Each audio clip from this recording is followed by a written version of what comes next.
జీవితంలో కొన్ని సంఘటనలు జరగడం మంచిదేనేమో. కొందరి నిజస్వరూపాలు, మనస్తత్వాలు బయటపడతాయి. మొదట అవి బాధనిచ్చినా సరే, జీవితాంతం పడవలసిన బాధని దూరం చేస్తాయి. మన మనసులో ఉండే బాధ మనసునే కాదు, సంతోషాలను, ఆశలను, కలలను, ఆకలిని, చివరికి నిద్రను కూడా దూరం చేస్తుంది. రోగాలకి భయపడి తినడం మానేస్తారు, రక్తపోటుకి భయపడి ఉప్పు మానేస్తారు. కానీ దేవుడికి భయపడి పాపాలు చేయడం మాత్రం మానరు.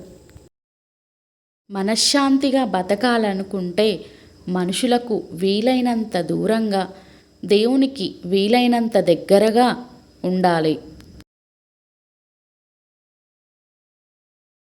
ఎవరిని చులకనగా చూడకు.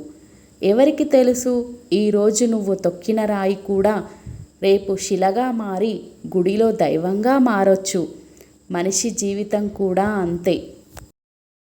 నవ్వుతూ మాట్లాడిన వాళ్ళందరూ నా వాళ్ళని పొంగిపోకు. ఏమో, ఎవరికి తెలుసు ఆ నవ్వు వెనక ఎన్ని కుట్రలు, కుతంత్రాలు దాగి ఉన్నాయో.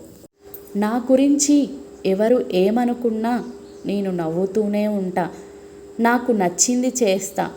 ఎవరితోనో మెప్పించే అంత టైం కానీ, వారి కోసం నటించే అంత గొప్ప మనసు కానీ నాకు లేవు. ఎక్కువగా ఎవరిని నమ్మకు, మోసపోతావు. ఎవరి కోసమో ఆలోచించకు, వాళ్ళకే అలుసైపోతావు. ఎక్కువ విలువ ఇవ్వకు, గౌరవాన్ని కోల్పోతావు.